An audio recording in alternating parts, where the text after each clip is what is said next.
Pemirsa, pasca penangkapan pengedar sekaligus peracik narkoba jenis liquid gorila oleh Satuan Narkoba Polres Jakarta Pusat, pelaku menyebut puluhan juta hasil edarannya dipakai untuk sekolah sang adik. Dari hasil pemeriksaan terungkap, pelaku juga turut menjadi pengguna narkoba hasil buatannya demi menjadi pemain tunggal. Pengungkapan kasus ganja sintesis liquid gorila ini tersaji dalam Grebek on Location.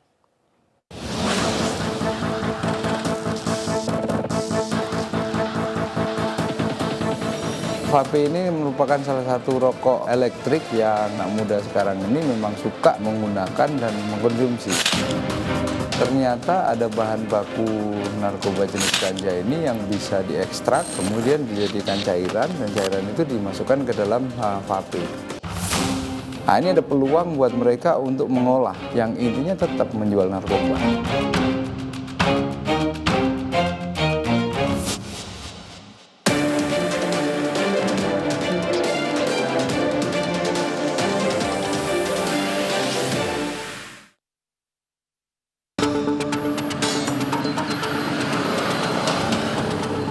Suatu hari ada pengiriman barang dari luar negeri yang kita duga untuk tersangka, kemudian kita coba ikuti dan akhirnya kita bisa melakukan penggerebekan.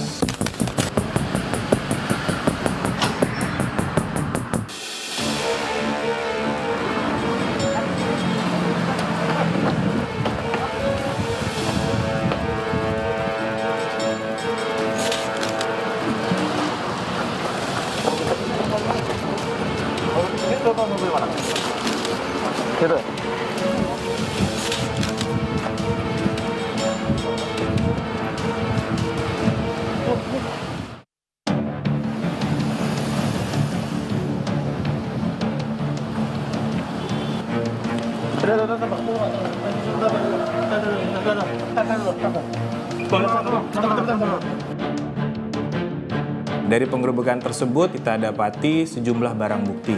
Barang bukti semua tadi itu kita bawa ke Polres, kita lakukan pemeriksaan, dan berdasarkan hasil pemeriksaan, tersangka mengakui bahwa memang dia membuat atau mengolah dan memasarkan ganja liquid sintetis.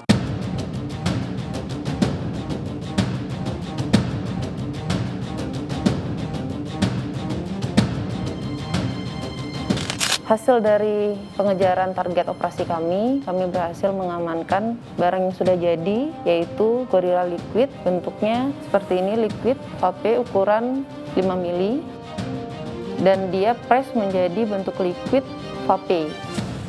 Untuk dia dapat membuat ini ada beberapa peralatan yang dia gunakan. Kita bisa lihat ada alat seperti mixer, lalu ada gelas ukurnya juga, ada kompornya, dan juga ada alat cetak untuk labelnya dia, logo dia, lalu ada beberapa cairan-cairan yang digunakan, dan ini adalah barang bukti yang kita amankan dari Bea Cukai yang mereka sebut dengan bibit atau biang.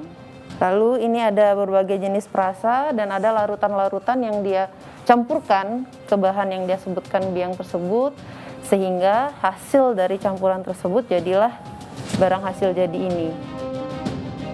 Untuk perasa ini adalah seperti vape pada umumnya.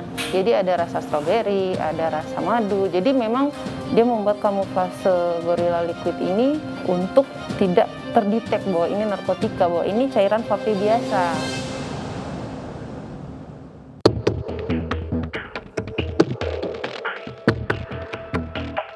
Coba saudara jelaskan dari mana saudara mendapatkan bahan baku narkotika tersebut.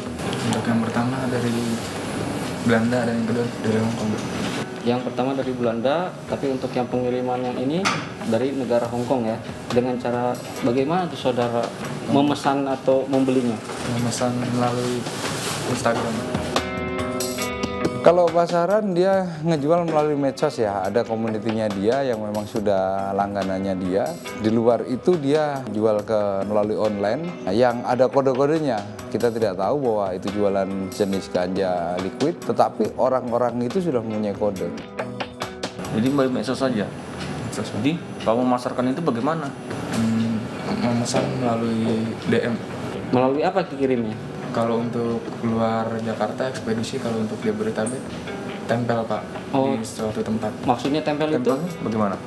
di suatu lokasi yang sudah ditentukan, nanti kirim lokasi Pak. Dijual dengan harga berapa untuk satu botol yang berisi 5 ml cairan liquid tersebut? 350 sampai 400 ribu.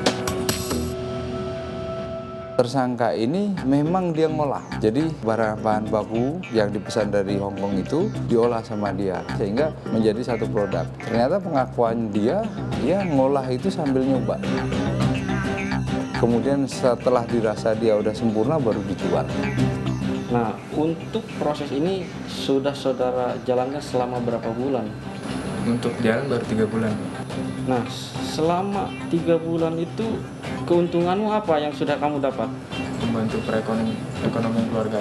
Maksudmu kamu biayain Iya. sekolah adikmu dengan uang yang kamu dapatkan dari jual narkotika ini? Iya, tapi orang tahu nggak tahu Pak.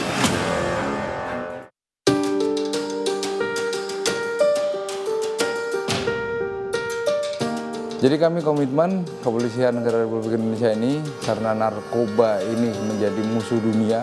Dari narkoba inilah terjadi banyak kriminal, banyak penyimpangan, banyak terjadi kejadian-kejadian pidana. Kita sebagai bangsa Indonesia, terutama generasi muda maupun yang sudah sepuh, mari kita sama-sama menjauhkan dari narkoba. Jangan mencoba.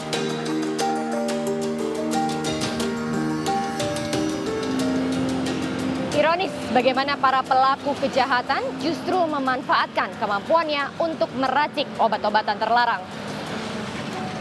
Kematian hingga mendekam di balik jeruji besi menjadi dua resiko yang harus ditanggung tidak hanya oleh pengedar tetapi juga pemakai.